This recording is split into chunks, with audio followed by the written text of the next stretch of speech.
کا نام صرف کام نہیں، حضرت عمر کا نام انقلاب برپا کر دیتا ہے۔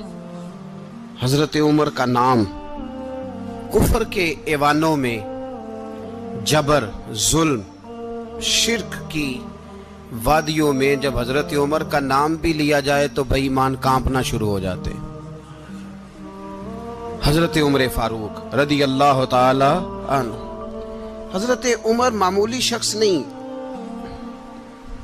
معمولی آدمی نہیں۔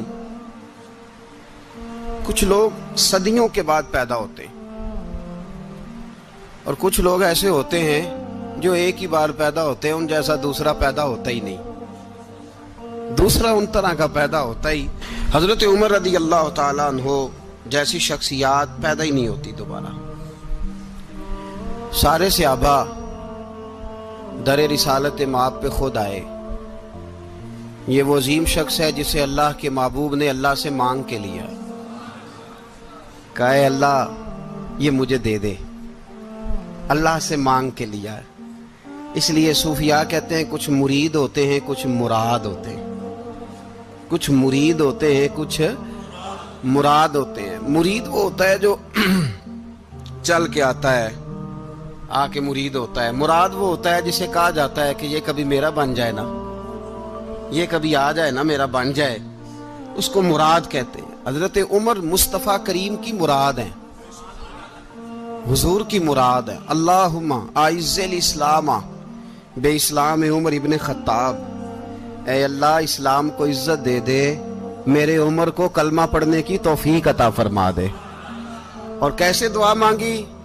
او یار حضرت عمر کی تو اس فضیلت کا کوئی جواب نہیں دے سکتا، میرے رسول پاک علیہ السلام سب کے لیے ہی دعا مانگتے ہیں نا، حضور کی دعا عام ہے، لیکن مصطفیٰ کریم نے کعبے کا غلاف تھام لیا اور غلاف کعبہ کو حضور نے سینے سے لپٹایا اور سینے سے چمٹا کے کہا اے اللہ میں نے تو کبھی سوال ہی زیادہ نہیں کیے، میں کرنے آیا ہوں، مجھے عمر دے دے، عمر دے دے۔ حضور نے مانگ کے لیا۔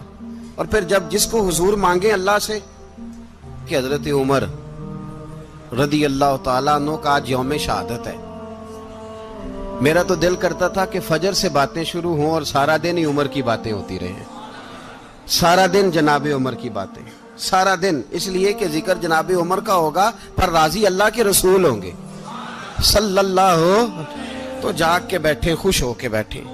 ہمارے ہاں منایا ہی نہیں جاتا، بابے اللہ کی تا ساؤن بھادروں اسو کتا تے منڈے جنوری فروری، تو اسلامی سال بھی گیا اور وہ تاریخیں بھی ساری گئیں۔ یکم محرم امت مسلمہ کے لیے بہت بڑا دن ہے، بہت بڑا دن، یہ شہادت ہے حضرت عمر فاروق کی رضی اللہ تعالی عنہ۔ یہاں چھوٹی چھوٹی باتوں پہ گورنمنٹ چھٹی کرتی پھرتی ہے، چھوٹی چھوٹی باتوں، الیکشن ہو گیا تو چھٹی، فلاں جگہ پہ تھوڑا سا کسی نے خبر دے دی کہ کوئی پریشانی ہے تو چھٹی، فلاں جگہ یہ ہو گیا تو چھٹی، یہاں تک کہ فلاں وزیر صاحب فلاں علاقے میں آئیں گے تو سارے علاقے کو چھٹی۔ اور اب تو اس سے بڑا حال ہونے لگا ہے، اگر جن لوگوں کی سندھ میں حکومت ہے ان کے لیڈر کا دن آیا تو اس دن چھٹی، اور جن کی پنجاب میں حکومت ہے ان کا دن آیا تو چھٹی۔ ہمارا مطالبہ ہے حکومت پاکستان سے، اگر سر اٹھا کے جینا چاہتے ہو تو یکم محرم کو چھٹی کیا کرو، اگر سر اٹھا کے جینا چاہتے ہو تو یکم محرم کو چھٹی کرو جناب عمر کے دن، اور ملت کے جوانوں کو بتاؤ کہ اگر عزت کی زندگی جینا چاہتے ہو تو اس طرح جیو جس طرح فاروق اعظم جی کے گئے ہیں، عزت اور وقار کی زندگی۔ جمہوریت حضرت عمر سے سیکھنی پڑے گی، حکومت کرنے کے طریقے حضرت عمر سے، رعایا کو سیکھنا پڑے گا کہ امیر کس طرح بنایا جاتا ہے اور امیر کس طرح کے ہوتے ہیں۔ یہاں لوگ ہمیں یورپ کی مثالیں دیتے ہیں، لوگ یہاں ہمیں آ کر کے امریکہ کی مثالیں، انہیں کیا پتا حکومت کیا ہوتی ہے؟ وہ کہتے ہیں جی وہ سائیکل پہ جاتا ہے ان کا حکمران۔ میں نے کہا وہ سائیکل پہ جاتا ہے؟ میرے عمر فاروق مدینے سے مکے گئے تھے تو پیدل ہی حج کرنے چلے گئے، پیدل ہی۔ اور جناب عمر فاروق رضی اللہ تعالیٰ عنہ عید کی نماز پڑھانے گئے، عید کی نماز عمر خطبہ عید دینے گئے۔ اور اس زمانے میں کون سا غریب ہے جو ننگے پاؤں جاتا ہو؟ کون سا غریب ہے جو مسجد ننگے پاؤں جاتا ہو؟ لوگوں نے تو 3 قسم کی چپلیں رکھی ہوئی ہیں، ایک مسجد جانے کی علیحدہ ہے، گھر پہننے کی علیحدہ ہے، شادی بیاہ پہ جانے کی چپل علیحدہ ہے۔ حضرت عمر فاروق رضی اللہ تعالیٰ عنہ نکلے عید کا خطبہ دینے کے لیے، تو بیوی سے کہنے لگے جوتا، اس نے کہا صاحب اتنی دفعہ ٹوٹا ہے اب گانٹھا نہیں جا سکتا، اتنی دفعہ ٹوٹا ہے کہ اب دوبارہ پیمند نہیں لگ سکتے۔ تو حضرت عمر کہنے لگے چل کوئی حرج نہیں ہے، بغیر جوتے کے ننگے پیر ہی چلتے ہیں، کوئی حرج نہیں۔ تو کہنے لگے لوگ کیا کہیں گے؟ فرمایا چپ کر، لوگ جس دن عمر نے یہ دیکھ لیا نا لوگ اس کے بارے میں کیا کہتے ہیں، اس دن عمر عمر نہیں رہے گا۔ تو کہا پھر آپ کا نظریہ کیا ہے؟ فرمایا میرا نظریہ یہ ہے کہ رب رسول میرے بارے میں کیا کہتے ہیں، لوگوں کا کیا ہے؟ لوگ کل کسی کے بارے میں کچھ کہتے ہیں اور پرسوں کچھ کہتے ہیں، میرا نظریہ یہ ہے کہ رب رسول میرے بارے میں ننگے پیر عمر جا رہے ہیں۔ کون جی؟ میں بڑا ماڑا۔ اچھا جناب، کیا غربت ہے؟ 10 قسم کے جوڑے لٹکے ہوئے ہیں کمرے میں، اور پہننے کی فرصت نہیں، سویرے کیا پہننا ہے، شام کیا پہننا ہے، 15 سوٹ کٹھے استری ہو کے لانڈری والا بھیج رہا ہے، اور تو غریب ہے، تو بہت بڑا غریب ہے۔ اس لیے کہ غربت پیسوں کی وجہ سے نہیں ہوتی، غربت تو دل کی ہوتی ہے۔ تو واقعی بڑا غریب ہے اور تو غریب ہی رہے گا۔ امیر تو عمر فاروق تھے جو ننگے پاؤں چلے گئے عید کی نماز پڑھانے، تو رستے میں جو ملا کہنے لگا عمر جوتا تو پہن لو۔